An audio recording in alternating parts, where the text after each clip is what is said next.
Hi, sports fans at home. It's Mr. V again. We are going to be talking today about the Act of Toleration from Maryland.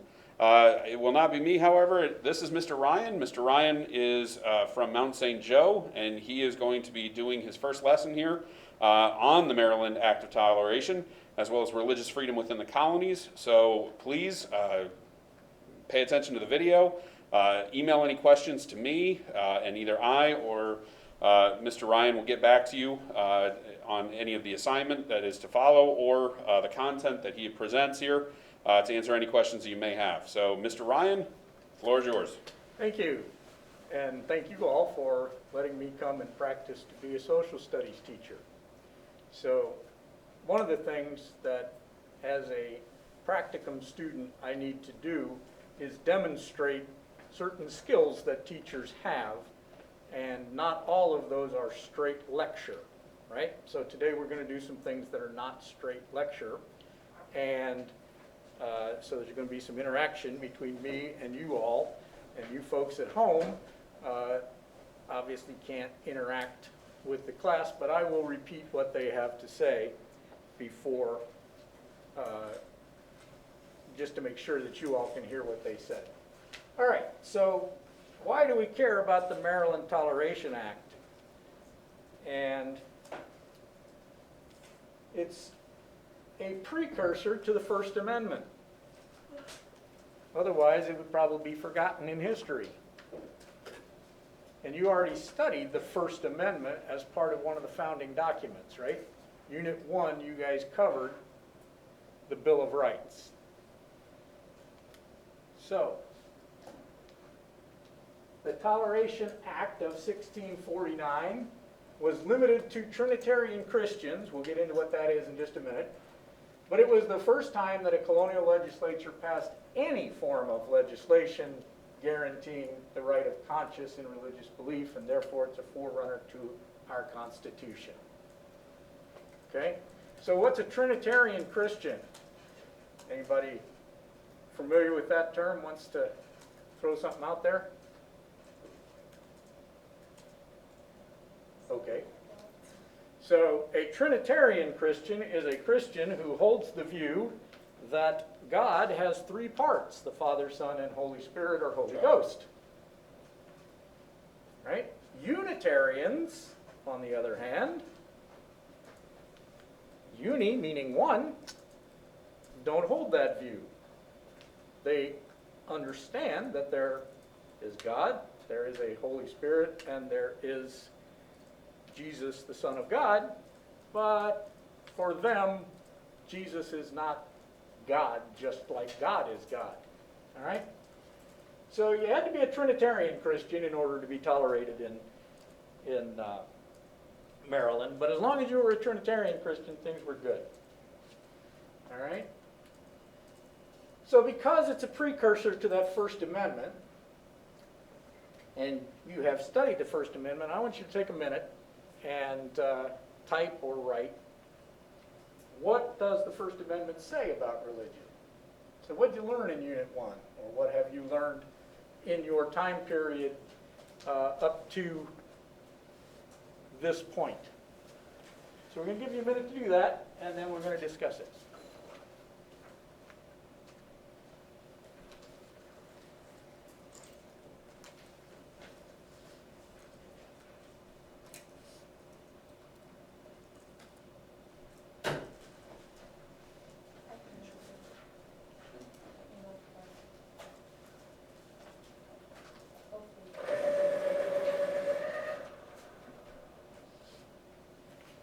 And for the students who are actually here physically present, if you'd give me a thumbs up when you're done, then I can kind of get an idea of where we are.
Everybody still really working on this at this point? Okay, so what does the First Amendment say about religion? Someone with a raised hand, tell me what you put. Yes, sir. So First Amendment is freedom of speech, right? The First Amendment is freedom of speech, is what the student said, for those of you at home. And so that means like the freedom of press, or of religion and speech or whatever, basically their own opinion. So you can have your own opinion on religion, Yeah. okay? Anybody want to add or subtract from that? Yes, ma'am. You have like the right to practice your like own religion that others feel accepted, like you have some religion. So you have the right to practice your religion, whether other people accept your religion or not. Okay. We're in fairly general agreement that that's what the First Amendment does for religion. It says the government cannot persecute you because of your religion. You can believe whatever you want. You can believe there is a God who happens to be a part of a Trinity. You can believe there is a God and Unitarian. You can be an atheist, believe there is no God. You can believe in Islam. You can believe in Hinduism, whatever you want to believe in. You cannot be persecuted for your particular religious belief. That's what the First Amendment says. And we hold it pretty dear in this country. So that's why the Toleration Act is important for us to look back on as historians to figure out how did we get to that First Amendment. Okay, so the other thing about history, Mr. V said a little while ago, history is story, and I agree with that. But history is also argument. History is making an argument as to why something happened and why it's important. And certainly in AP history, learning the skills of making historical arguments is important. So today we're going to practice historical thinking in analyzing a primary source for its credibility and its cause and effect. That document is the Maryland Toleration Act. And then we're going to ask the historical question. Why did Maryland pass a Religious Toleration Act and the other colonies had acts that said you had to belong to the Church of England, otherwise known as the Anglican Church? So why Maryland?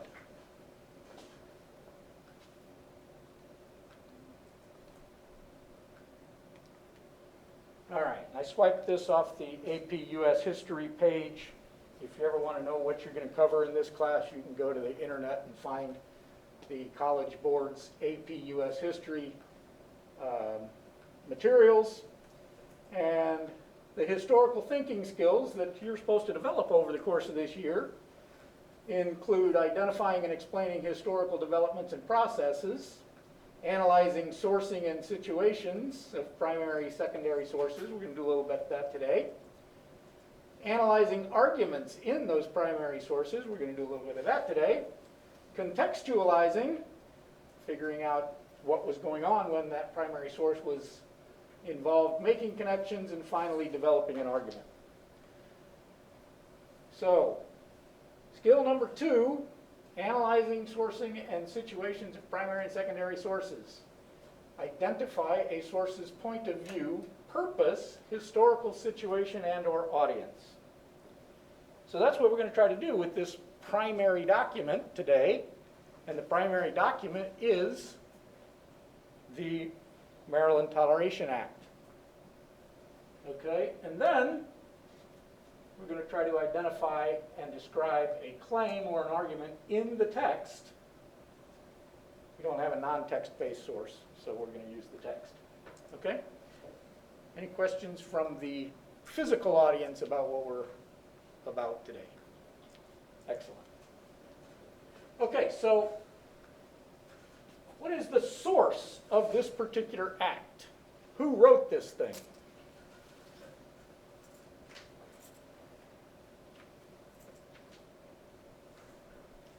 Okay, Lord Baltimore wrote this.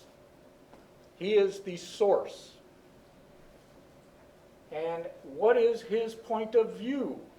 Well, if you've read the document, which hopefully you have, because it was assigned for you last night, you know that part of his point of view is that there should be some tolerance for different religious views in the colony of Maryland.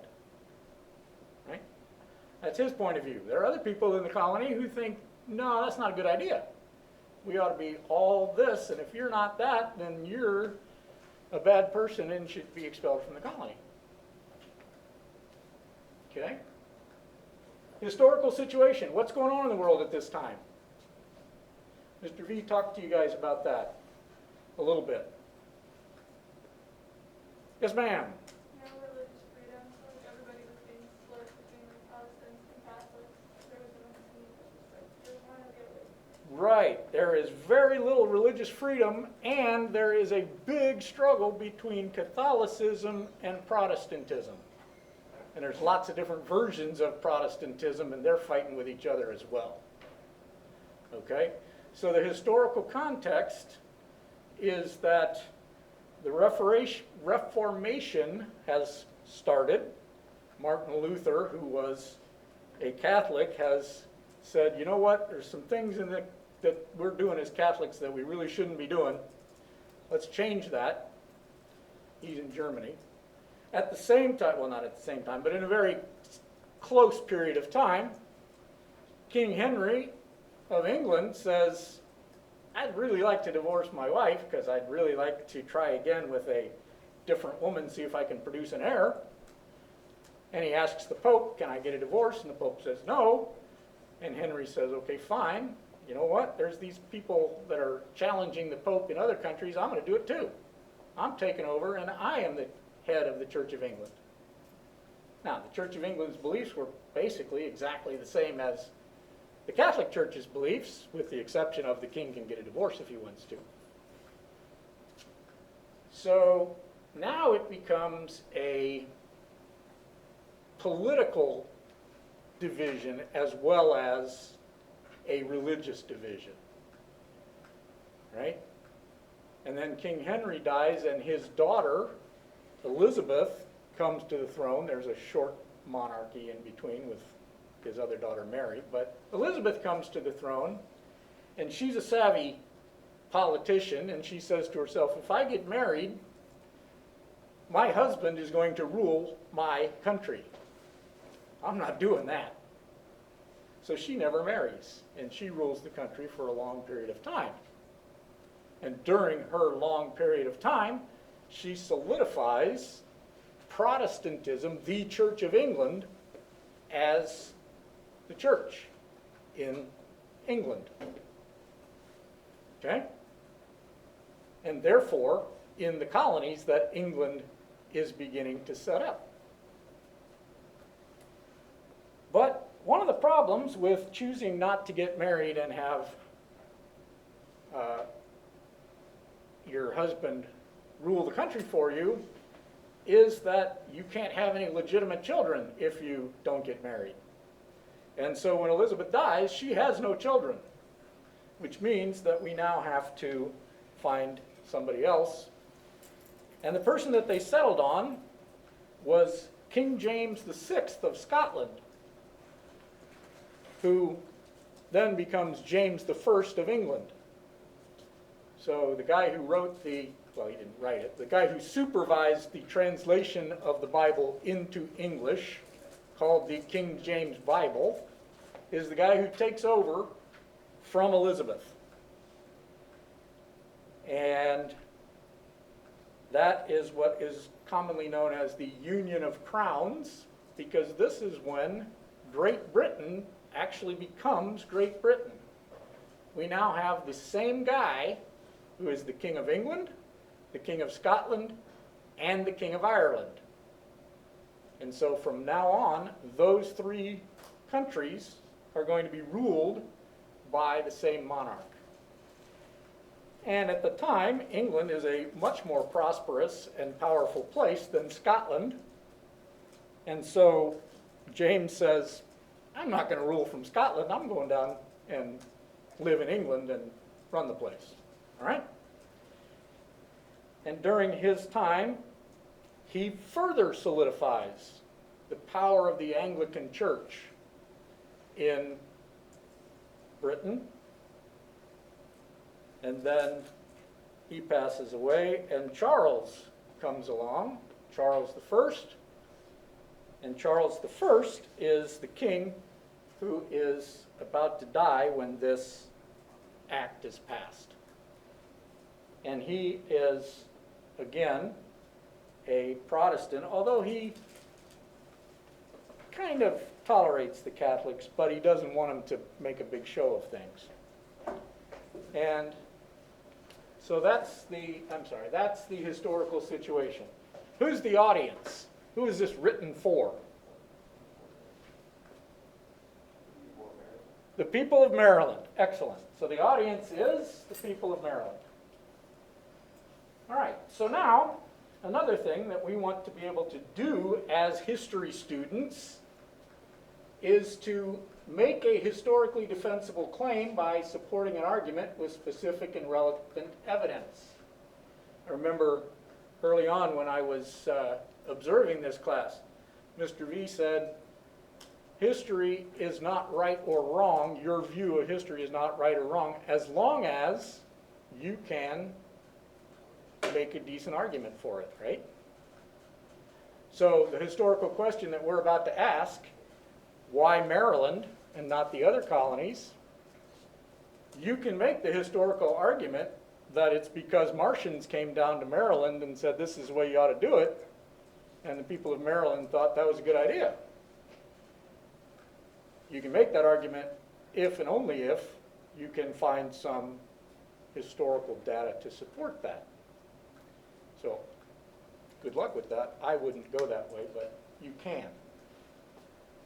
But the point of the reason I bring that up is because I want you to understand that each person essentially makes their own historical argument. You understand history in your own way based on how you see the world, how you see the events that followed. And so critical thinking is a skill that you should develop in order for your view of history to be a reasonable one. Mr. V said earlier, he doesn't care if you remember a specific president. He wants you to understand the scope of history. A similar way of saying the same thing. All right. So, a historical argument, which we're going to make in a few minutes, starts with a thesis statement. A thesis statement is simply a claim. So, my thesis statement is my claim. My claim is that pumpkin pie is the best dessert for Thanksgiving. Okay? That's my thesis statement. Now, in order to convince you all that I am accurate in that thesis statement, I have to give you some facts, right? Otherwise, you're going to say, no, that's not true. It's not true. Why is it not true? I think pecan pie is the best dessert. Because pecan pie is the best dessert. So your thesis statement Pecan pie. is that pecan pie is the best dessert. Now argue with me on that. It's the best. All right? And I can make an argument that pumpkin pie is the best dessert, and I can say pumpkin pie is the traditional thing that most Americans eat It's just too much. at Thanksgiving. Yeah, anyway, right. And you can make the argument that pumpkin pie is too mushy It's too and mushy. pecan pie tastes a lot better. Indeed. You Right? don't crunch. Which one of us is right? As long as You have it's to decide for self-tasting yourself. about- That's the way historical argument works. Who is more persuasive to you when they make their argument? And maybe neither one of us is persuasive, and you make your own argument. But the point is, you've got to start with a claim, and then you've got to back that claim up with something reasonable. I think we can all agree that both of us have made reasonable statements about our thesis as to which dessert is best, right? Yes. So we understand what a thesis statement is. Any thumbs up if you have a pretty good idea? I understand what a thesis statement is. Good. All right. So I am not going to play the full text read aloud because it took me 12 minutes to read it, and I don't want to waste 12 minutes of your time. But this will be available to you as I understand it. And if you want to hear the whole thing read aloud, you can. That's a picture of Lord Baltimore. But I am going to play part of the read Can aloud. I interject something real quick for you? Yes, sir. You guys remember yesterday we were talking about primogeniture, right? And Lord Baltimore's pictured there.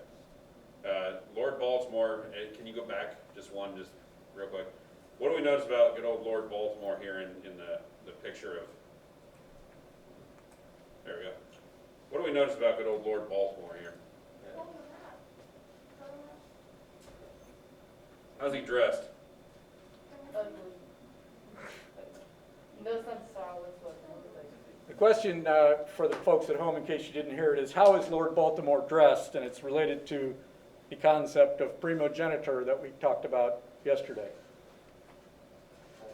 Would you argue this person is wealthy? Yes. Why? It's his clothes. It's like nice, very He's got nice threads, right? sadly. Where do you think this portrait would have been painted? England. Why England? And because English people have been, This is primogeniture at its finest, by the way. Okay? Lord Baltimore founded the colony, pushed for it, got the charter from the king, yet never went there himself. So he founded the colony, never left. When he died, his brother took over, never left. The younger brother had to go and actually do the nuts and bolts of putting the colony together in Maryland. So this is another instance where, if you remember our example yesterday, Higgins goes and says, I want a colony. The king says, fine. In the middle of it, he has a heart attack and dies.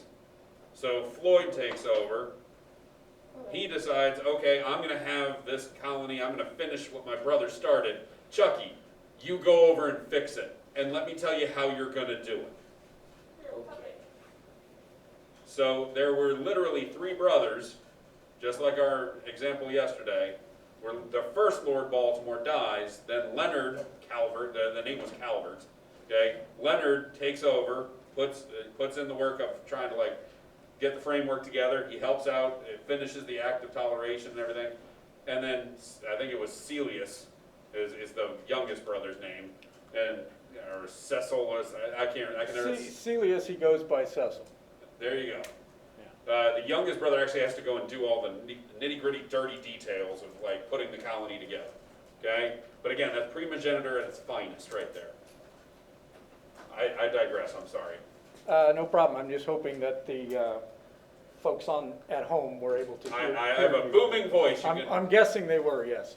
So, where is Baltimore, by the way? It's in Maryland in the United States, but it's named after Lord Baltimore, whose last name is Calvert. So he's named Lord Baltimore because he is the Lord of Baltimore, which is in Ireland. Okay? What religion is primarily practiced in Ireland? Catholicism. So, Lord Baltimore is a Catholic. He's been given a chance to make a colony in the Americas by the king, even though he's a Catholic. And so that plays into what we're dealing with. So now, if I want to play this, I'm not sure if this is going to work. All right. If I just hit next, will it start? Good question. You may actually have to do it Nope. manually here. Okay, so I go over to this one? Yeah. There you go. Hopefully this one is on. Religious Freedom, Maryland. The following are excerpts from the Toleration Act of 1649. And be it also further enacted by the same authority, advise and assent, that whatsoever person or persons shall from henceforth, upon any occasion of offense or otherwise in a reproachful manner or way, declare, call, or denominate any person or persons whatsoever inhabiting, residing, trafficking, trading, or commercing within this province, or within the ports, harbors, creeks, or havens, to the same belonging, an heretic, schismatic, idolater, Puritan, Independent, Presbyterian, Popish priest, Jesuit, Jesuited Papist, Lutheran, Calvinist, Anabaptist, Brownist, Antinomian, Barrowist, Roundhead, Separatist, or any other name or term in a reproachful manner relating to matter of religion, shall for every such offense forfeit and lose the sum of 10 shillings sterling, or the value thereof to be levied on the goods such first offense forfeit, 2 shillings 6 sterling, or the value thereof. And whereas the enforcing of the conscience in matters of religion hath frequently fallen out to be of dangerous consequence in those commonwealths where it hath been practiced, and for the more quiet and peaceable government of this province, and the better to preserve mutual love and amity amongst the inhabitants thereof, be it therefore also by the Lord Proprietary, with the advice and consent of this assembly, ordained and enacted, except as in this present act is before declared and set forth, that no person or persons whatsoever within this province, or the islands, ports, harbors, creeks, or havens thereunto belonging, professing to believe in Jesus Christ, shall from henceforth be any ways troubled, molested, or discountenanced for, or in respect of, his or her religion, nor in the free exercise thereof within this province or the islands thereunto belonging, nor in any way compelled to the belief or exercise of any other religion against his or her consent, so as they be not unfaithful to the Lord Proprietary, or molest or conspire against the civil government established or to be established in this province under him or his heirs. All right, so he made a claim in that act. Anybody catch a claim that he made? Something to the effect of, in places where religious intolerance has been practiced, it has proven to be dangerous. Right? That's a claim. That is the claim that he made. And so that's his point of view. The other thing I want you to notice is, had that long list, right? You're not allowed to reproachfully call somebody a schismatic, a popish priest, a roundhead, a this, a that, a the other, right? So all of those names that were given out were different views of religion that were prevalent at the time. So we didn't just have Catholic versus Protestant. Mostly within the Catholic Church we had the Catholic view. But among the Protestants, there were lots of different views. And so you had your dissenters, your Puritans, your Roundheads, these and those and that's. My ancestry, one of my fourth great-grandfathers founded the Brethren Church. He and 6 other people said, you know what? You guys aren't doing it right. We're going to do it. And they ended up coming to America for religious freedom and spending time in Pennsylvania, etc. But There's all these different groups that are trying to say that my way is the right way and I want to practice it. Some of those groups are saying my way is the right way, and not only do I want to practice it, but all of you guys should practice it too, because it's the right way. And this act says, no, in Maryland, we're not doing that. You can't say that I'm a poo-poo head because I'm Presbyterian and you're Baptist. If you do, we're going to fine you, right?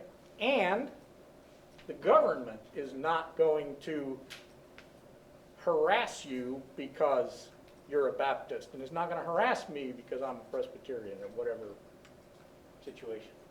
Okay? Any questions on that? Excellent. So, here's the historical question. Why did Maryland pass a Religious Tolerance Act while the other colonies didn't?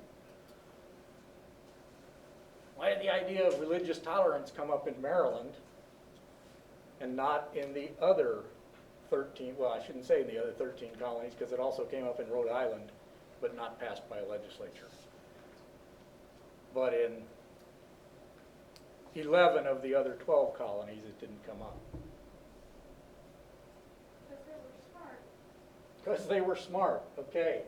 That is your thesis statement. And if that's going to be your thesis statement, you're going to have to find evidence that they were smart. So questions to consider before you make your thesis statement. Who was Lord Baltimore? Why did he want to establish this colony of Maryland? What was the predominant religion in Maryland when this act was passed? And what was the predominant religion in England when this act was passed? And so at this point, I want you guys to basically do a little internet search, do some research, try to answer those questions, and then once you've answered those questions, I'm guessing that you will have an idea for a historical argument as to why Maryland and not the others. So we'll give you about 10 minutes to do that.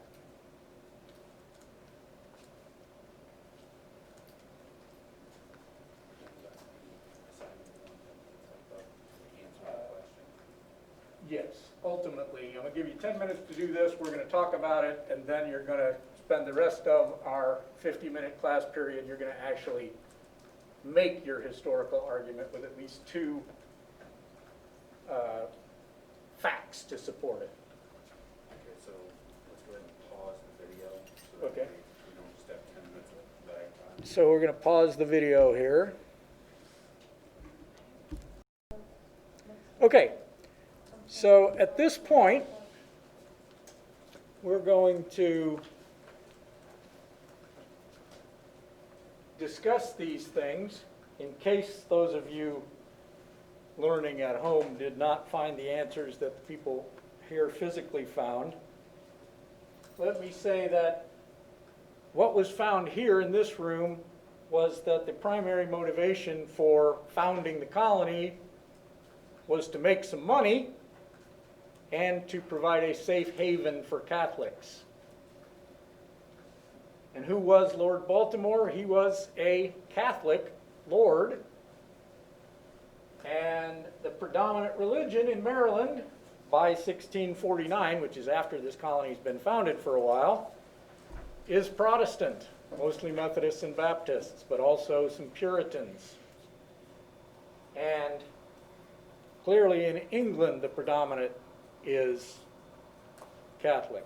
So, now let's consider our historical question.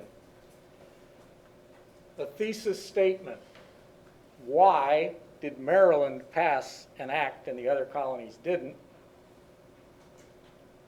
And then give me 2 statements as to back up your claim. So, if, for example, you're going to claim that it was because Martians came, you have to show me some evidence that Martians came to Annapolis or wherever they landed in Maryland.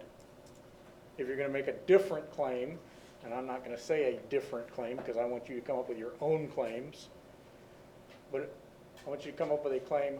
Why did it happen in Maryland and nowhere else in the 13 colonies? And convince me of that with at least 2 statements, and just write a paragraph. Right? That's the assignment for today, and you will turn that in to Mr. V. I think he's going to give you a Google Doc to put it on, and then I will also look at those and give you some feedback. Questions? All right, I will support you all in trying to come up with your thesis statement. If you're having any difficulties, you folks at home, I guess you can email. And at this point, I'm going to go ahead and shut the video off. Does that do like